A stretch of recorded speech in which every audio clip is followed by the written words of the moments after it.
জানি না কোন দিন কার সঙ্গে মালাকুল মৌতের দেখা হয়ে যাবে, কোন দিন মসজিদের মাইকে আমার নামটা ঘোষণা হয়ে যাবে, মসজিদের পালকিটা আমার ঘরের সামনে দাঁড়িয়ে যাবে। এটা তো এমন পালকি, এটাতে একবার যারা শুয়ে যায় জীবনে আর দ্বিতীয়বার সুযোগ আসে।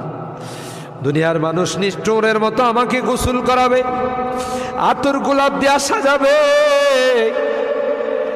খাটিয়াতি করে ও জানা ও চেনা দেশের দিকে নিয়ে রওনা দেবে, আমাকে জঙ্গলের দিকে নিয়ে রওনা দেবে।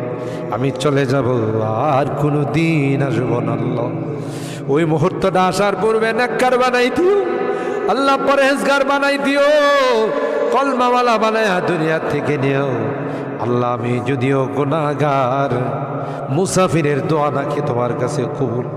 সাদা দাড়িওয়ালাদেরকে নিয়ে হাত উঠেছি আল্লাহ, আলেম উলামাদেরকে নিয়ে হাত উঠেছি, পর্দার আড়ালের নেককার দিনদার মা বোনদেরকে নিয়ে হাত আল্লাহ। যাদের হাতখানা পছন্দ হয় সেই হাতের ওসিলায় আমাদের দোয়াগুলো কবুল করে নাও।